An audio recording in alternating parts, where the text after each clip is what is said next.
I'm coming to you from Gadigal country. One of the things that may not have come across in my little summary was that once upon a time in the 1990s, I did 2 traineums on AHEC. And it's given me a interesting sort of perspective, long-term perspective on what's happened with the national statement. So I'm going to talk a little bit about where we've come from, and then where we are now and where we might be going. So one of the people that I met, it's a privilege to meet such interesting people on AHEC, was Philip Pettit.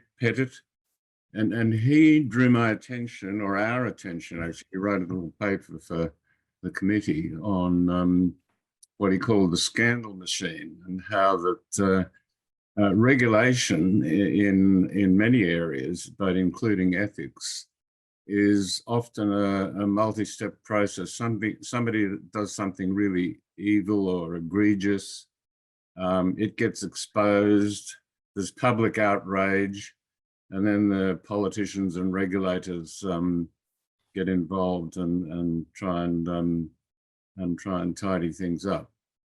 And that's very much what's happened in relation to regulation of research ethics. And most people trace it back to the Holocaust. Of course, there were issues like this before that, but this was probably the biggest scandal of the 20th century, as everyone knows. Terrible experiments done. There were trials in Nuremberg. And out of that came the Nuremberg Code, which many of you will be familiar with. And if you look at the items in the code, you'll see most of them look very familiar. All to do with consent, making sure you've got well-justified aims and plans, avoiding unnecessary harm, and all that sort of thing. So, but interestingly, the response to the Nuremberg Code in the UK and the USA was pretty lukewarm. Most researchers thought that that they were the only ones that were competent to pass opinions, and that panels couldn't make decisions like that. In the US, they decided that it's really the conscience of the experimenter that's the only safeguard, and that even though they introduced a sort of a peer review system, they largely ignored the Nuremberg Code, and it was said that the physician scientists thought it was, very nice, but thought it was inappropriate for them because it's only barbarians that need that sort of regulation, not for fine, upstanding people like us. Well, along came Henry Beecher. He's a very interesting character who I won't bore you with his background. He's got a very interesting background during World War II as a anaesthetist. He was described the placebo effect, and he did a survey of papers where there were all sorts of what he thought were unethical things that happened. And he tried to sort of publish the information, got a lot of hostility. Eventually, this was published in the New England Journal, and it created a bit of a furor. And then coming forward, this was followed not long after by the thalidomide catastrophe, which unfortunately began here in Sydney at Crown Street when the Labour ward nurse said to Dr. McBride, "What are you giving your mothers when they're pregnant, Dr. McBride? They're all giving birth to these abnormal babies." Anyway, he drew the world's attention to this. It had been marketed all over the place. There were many kids seriously malformed. And this, of course, created outrage and concern. There were many regulatory responses. In America, the FDA was strengthened because they were pretty lax in letting it through. In the UK, they created the Committee on Safety of Medicines. And in Australia, we created the TGA. And in terms of the ethics involved in the research, the World Medical Association met in Helsinki in 1964, and they put out the what became known as the Declaration of Helsinki, which outlined the sort of basic principles, ethical principles involving both clinical research and non-clinical biomedical research. And for many years until we had our own guidelines, people used to write in their papers that their research was done in accordance with the Declaration of Helsinki. Now, there were a lot of scandals, and Philip Pettit outlined them very clearly in a paper he published in 1991. Probably the most famous is the Tuskegee study in Alabama, which began in the 1930s. U.S. Public Service Project went for 40 years, looking at the natural history of tuberculosis,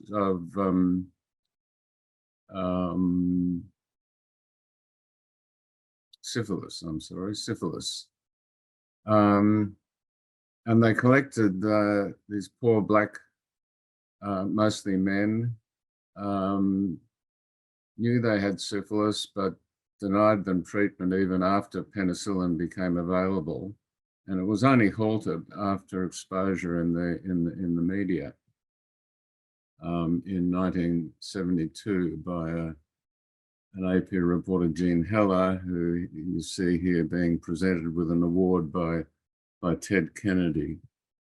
And around the same time as that was going on in Willowbrook, New York, there was a scandal because children were being deliberately in a mental institution were being deliberately infected with hepatitis to sort of try and develop a vaccine.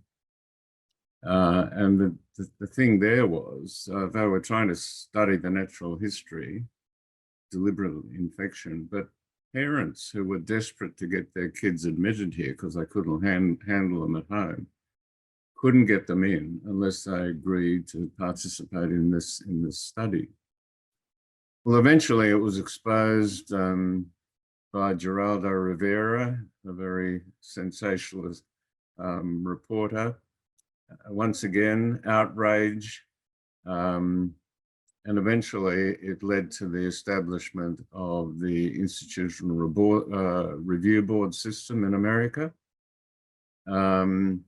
and the National Commission for the Protection of Human Subjects.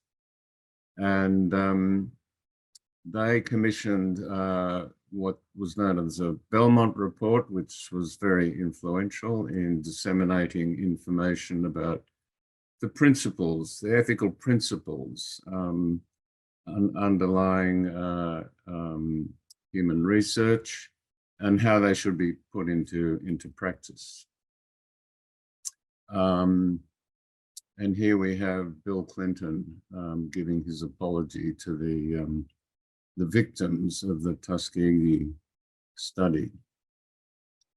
So, as Winston Churchill famously said, the Americans will always do the right thing after first exhausting all other possibilities. So these are all the kind of milestones after the war in getting to where we are now with the regulatory system, not just in America, but Australia, UK, Europe, and elsewhere. So here in Australia, we ratified the Declaration of Helsinki in 1964. 1966, the NHMRC issued the Statement on Human Experimentation, which later in the 80s, almost 20 years later, had a bunch of supplementary notes added to it, which became sort of mandatory for receiving NHMRC funding. And then in 1992, the NHMRC Act was passed, which created the Australian Health Ethics Committee, AHEC. And they were charged with the task of issuing guidelines, which NHMRC was to publish without change. They were to go through a two-stage public consultation process. They were to register and monitor institutional ethics committees, as they were then known, and for providing advice to researchers, institutions, NHMRC, and government on a range of relevant ethical issues. Incidentally, I don't know about any of you, but for many years, we used to be able to pick up the phone and ring AHEC and ask advice about some thorny problem, and there would always be a knowledgeable bureaucrat who either knew the answer or knew who to ask, but they've been playing a very low profile in the last decade or two, so we've been looking elsewhere for advice. So under the Act, the existing statement and supplementary notes going back to the 70s and 80s was adopted under the Act, with the exception of Supplementary Note 4, which was about assisted reproductive technology. And that was one of those things that was negotiated by Brian Harradine, the senator from, Catholic senator from Tasmania, I have to say, because he had a bee in his bonnet about anything to do with reproductive technology and fetal experimentation and all those sorts of things. So, and he held the balance of power in the Senate in those days. So partly with a bit of arm twisting from him, particularly about concerns to do with RU486, known as the abortion pill, and also the results of the ALARS report, which was looking into the high incidence of Creutzfeldt-Jakob disease in Australia as a result of using pituitary extracts from cadavers. Carmen Lawrence, who was then Minister for Human Services and Health, instituted an IEC review, which was published in 1996 and made 23 recommendations, one of which was that the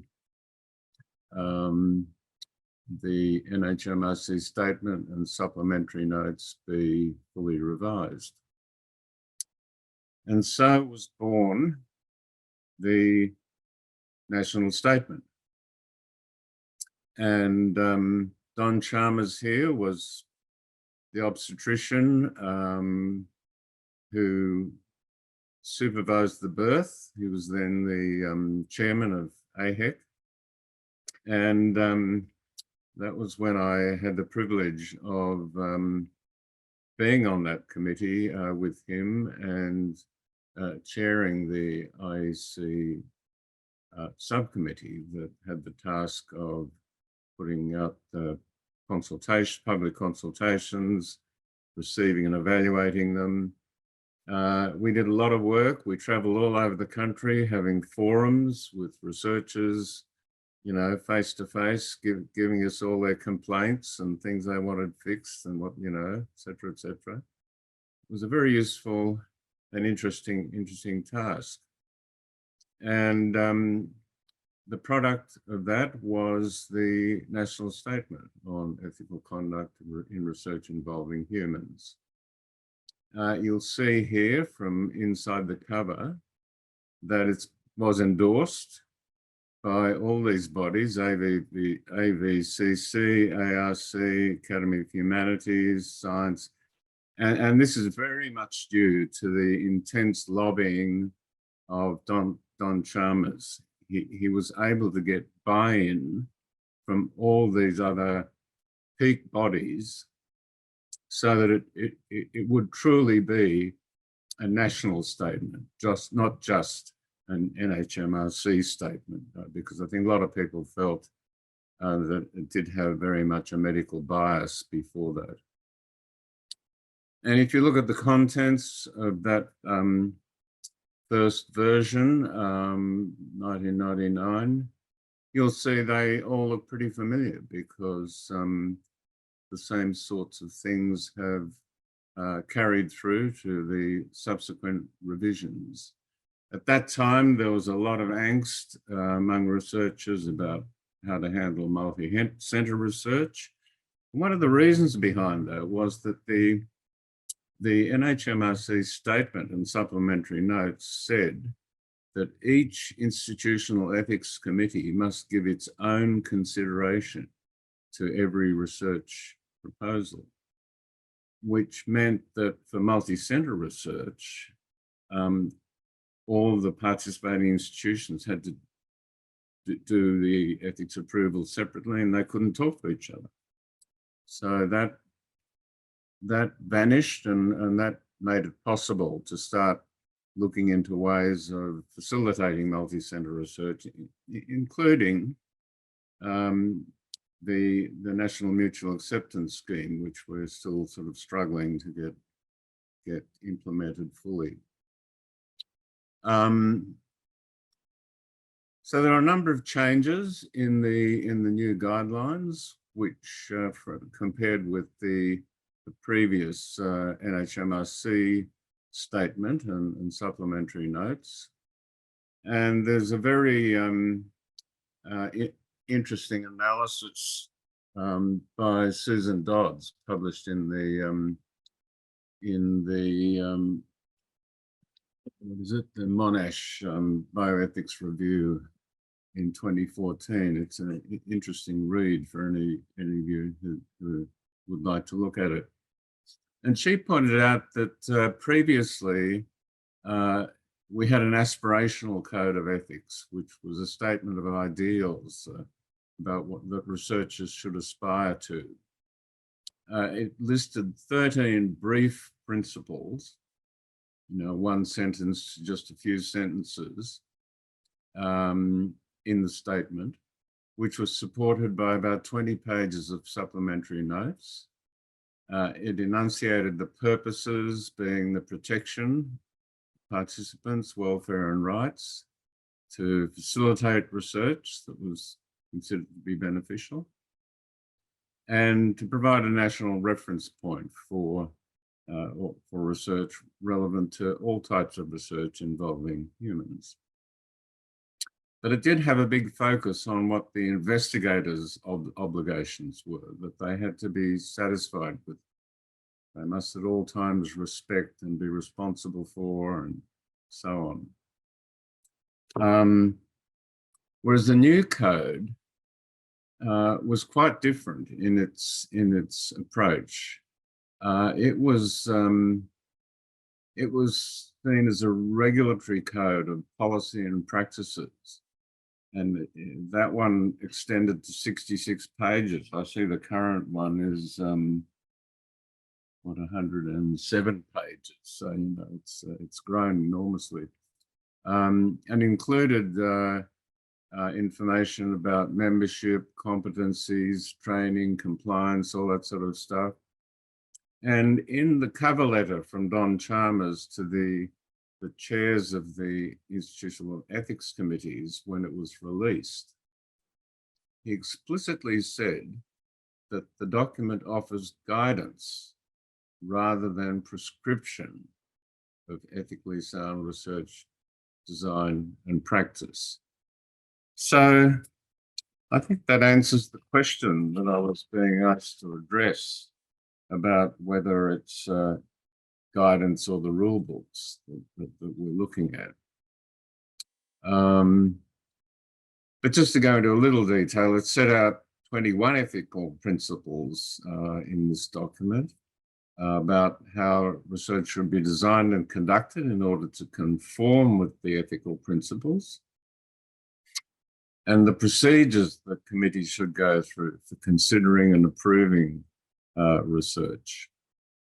It also drew attention to institutional responsibilities, which had not previously been emphasised, and for the first time separated out ethics and governance approval, which for many years caused incredible confusion in researchers, thinking they had to put in 2 ethics applications for the one institution. Anyway, so and Don and I were invited to write an editorial about this, and in that we did say that we might have created a monster here, and so I think it's becoming better understood now, but for a long time it was difficult. So, you know, researchers thought, well, I put in my application, got my approval, now I can start, without realising that there was still a governance question, and they had to do the single site assessment, go through that hoop as well. Now, the national statement, which Don has kind of helped bring into the world, got a lot of international recognition at the time. It was widely recognised as a very significant advance, and Don wrote in this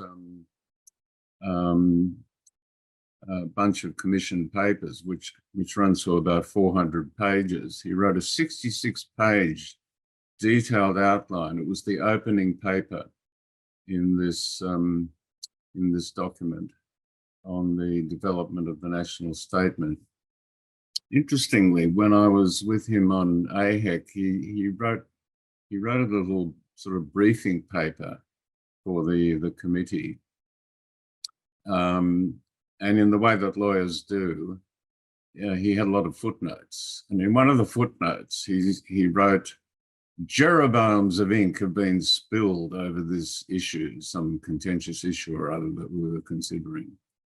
And I thought to myself, that's interesting. I wonder what a Jeroboam is. Well, it turns out that this is a Jeroboam. And of course, lawyers love their fountain pens. So it's a kind of a meaningful statement to lawyers, but most other people wouldn't know what they're talking about. Anyway, the national statement was revised in 2007. Chris Cordner and Colin, who I believe is listening in, were partly responsible, or largely responsible, I think, for doing this. And Colin tells me that it was an enormous improvement because Chris, being a philosopher, had that kind of clarity of thinking, which gave the document a lot of coherence. And so it was turned out to be a big improvement on the first version. And then in 2018, of course, the national statement went online so that it could become a living document and could be revised easily in a piecemeal fashion. And at the same time, NHMRC published the Australian Code for the Responsible Conduct of Research, which was a welcome addition to the national statement. And finally, we come to the 2023 version of the national statement, which everybody tells me is the chapter 2 is a big advance in terms of looking at risk and making decisions sort of proportional to the level of risk. It says here in the document that risk in research exists on a continuum. But actually, if you look at what it says here, this little chart here is nothing like a continuum. This is still a categorical classification system. So I'm not sure they've quite got that right yet. And of course, one of the things they don't talk about in the in any of the guidelines is what you should do as the chair of an HREC. It's a difficult job. I've been doing it for a long time, and when people ask me what it's like, I say it's like herding cats, because members all have often firmly held opinions. Now, it's important to remember that the national statement lives within a whole web of other guidelines issued by not just NHMRC, but different institutions, government, professional bodies, and so on. So it's not a standalone, isolated document from that point of view. In relation to the topic of my talk,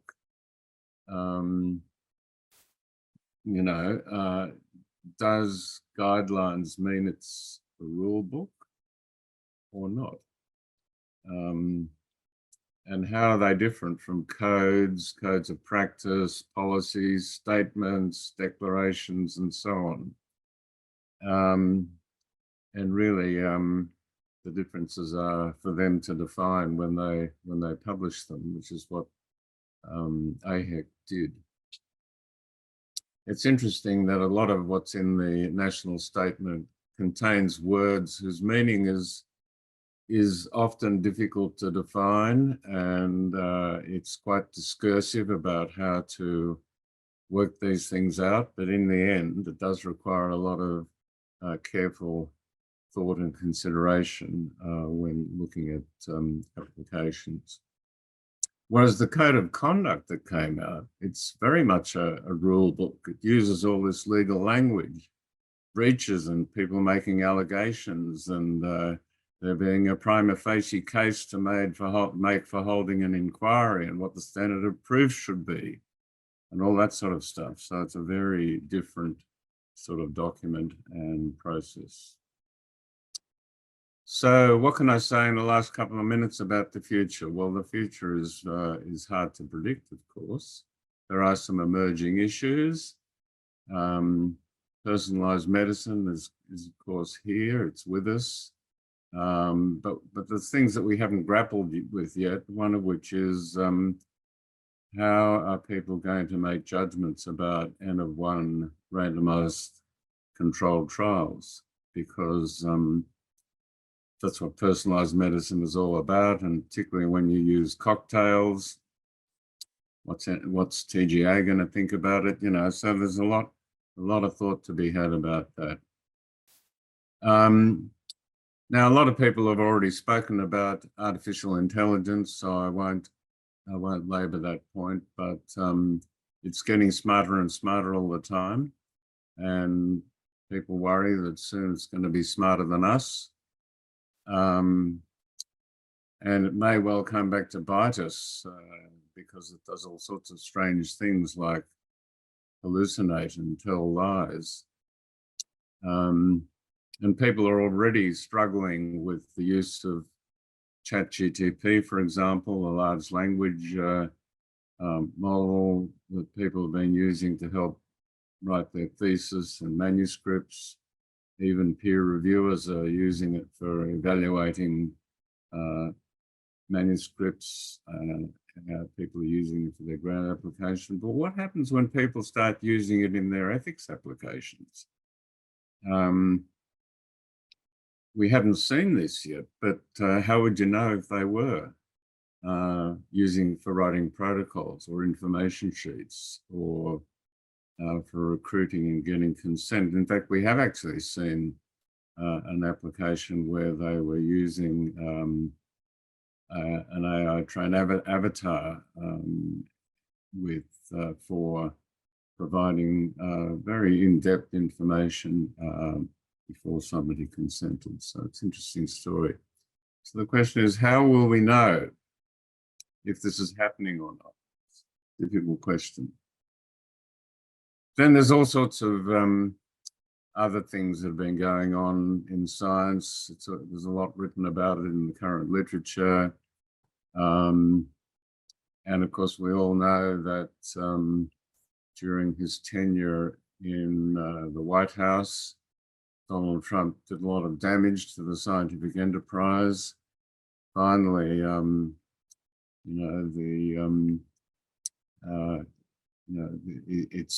things are being repaired, but the question is, will he be back?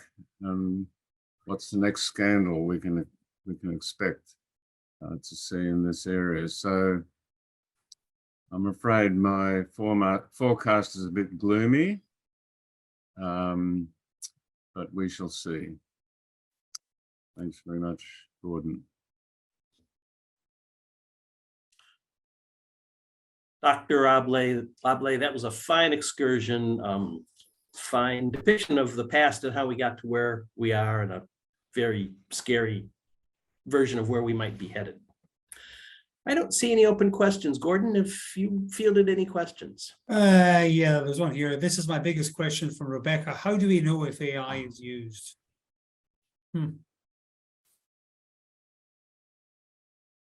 Hard question to answer that. Okay, maybe that's not answerable. Rob, another question was, should it be expanded and become legally binding? What, the national statement? That's the question. Well, I'm just giving you my personal opinion. I think it's already too long. I don't think a lot of people read it. They're treating it like a resource that they can dip into if they have a thorny question and they want to find the answer. And I think too many of those words that I listed that are subjective are such that you can't make it legally binding, because what one person thinks is acceptable, another person thinks isn't. What one person thinks is safe, another person doesn't. I think it was Peter Bohm, when he wrote the Bohm report that introduced the CTN scheme, wrote a sentence that stuck in my mind, which is that safety is a relative issue, not a black and white issue, not something that you can define legally. So I think not.